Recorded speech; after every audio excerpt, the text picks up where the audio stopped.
All right, that fitment definitely doesn't look stock. Definitely closed in the wheel gap that you got on the standard IS300 quite a bit. Why don't you walk us through some of the suspension modifications on here? Well, this car has a GIC FLTA2 coilover suspension. All other suspension is stock. Control arms, sway bars, chassis braces, everything is factory. It does have IS400 big brake kit. We are using IS430 wheels, which is a 17 by 7.5 with 15 millimeter spacers in the front and the rear. Yeah, that fitment's really good. You know, just noticing over here that you also have a body kit on the car. Why don't you talk about the body condition and the overall exterior shape of this IS300? You did mention that it has under 23,000 miles on it. Yes, the vehicle has 22,386 miles on it at the time of this video. It has a walled fender flare. These are ABS fender flares, not fiberglass ones, out of Europe. And they are there because the previous owner had other fiberglass walled copy flares that were very poorly installed. So these went back on to give it that wide body look, but at the same time have a better quality material for someone to properly and go about painting them and getting them to where they want them to be. The car had a blown motor in it very early in its life.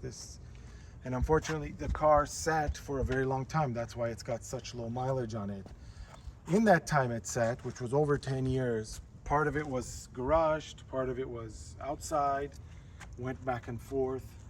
So the roof, the hood, the rear trunk lid have all faded, the clear coat. The hood is actually off another vehicle.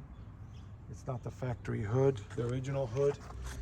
Headlights are aftermarket because the factory ones were yellowed and cracked.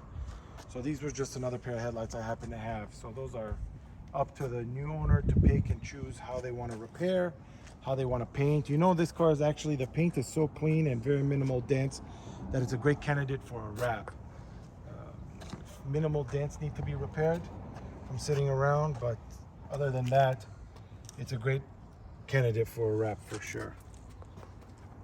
Yeah, definitely. You know what? Why don't you walk us through, you mentioned earlier that you had some IS300 parts lying around. Do you have another one of these vehicles in your collection? I do actually. I am the only owner of a bar approved, which means carb legal, smog legal V8 swapped IS300 with a 3UZ. No, that's smog legal in the state of California, right? Correct. I swapped it in and I went through the whole referee process. I went back to the referee 3 or 4 times. One time was not my fault. The smog machine was down, but I went to the referee a few times, went back and forth, did what they wanted and what they required in the state of California to make a smog legal swap. So when I get my vehicle smog checked, I just do a traditional smog. I can go to any location, and which means I definitely know these swaps inside and out, electrical wise, emissions wise, evap systems, AC systems, power steering, everything runs great. Everything runs like factory. And what type of exhaust is on this one? This actually has a 3-inch mandrel bent cap back steel piped exhaust with a Fireball, 5-Ziegen Fireball. So it's what you would call an old school setup. Amazing, amazing. Let's go over the interior of this vehicle.